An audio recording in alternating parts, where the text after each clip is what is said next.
కేశవ శైలుతో డేటింగ్‌కి బయటికి వెళ్ళి వచ్చిన తర్వాత చాలా సంతోషంగా ఉంటాడు. అయితే కేశవ చాలా సంతోషంగా ఇంట్లోకి రావడం చూసిన కన్నా, అతను ఏదో తేడాగా ఉన్నాడని ఆలోచిస్తూ ఉంటాడు. మాధవ కూర చేసి ఎలా ఉందో చూడరా అని అక్కడికి తీసుకురాగానే, ఎప్పుడూ లేనిది కేశవ చాలా సంతోషంగా ఉంది అలా కనిపించడంతో పాటు, ఆ కూర చాలా బాగుంది, అదిరిపోయింది, సూపర్ అంటూ పొగిడేస్తూ ఉంటాడు.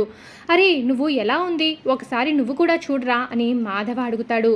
లోపలికి వెళ్ళిన కేశవ అద్దంలో చూసుకొని తెగ మురిసిపోతూ ఉంటాడు. అది చూసిన కన్నా బుస్సుతో డేటింగ్‌కి వెళ్ళవచ్చావనే అని అడుగుతాడు. ఈ బుస్సు ఎవర్రా అని మాధవ అడిగితే, కేశవ అన్నయ్య ప్రేమించిన అమ్మాయి పేరు బుస్సు అన్నయ్య అని అంటాడు. మొత్తానికి కేశవ ప్రేమలో పడ్డాడని అందరూ కన్ఫర్మ్ చేసుకుంటారు.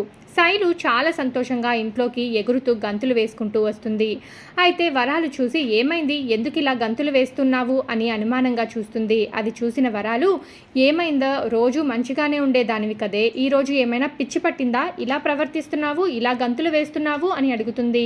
ఆ తర్వాత బయటికి వచ్చిన శైలు వాళ్ళ నాన్న అబ్బాయి గురించి నాకు తెలిసిపోయిందని చాలా జాగ్రత్త పడిపోతుందేమో అని అతను అనుకుంటాడు. ఎలాగైనా సరే తన గురించి చెప్పకుండా దాచిపడుతుందేమో అని మనసులో అనుకుంటూ ఉంటాడు.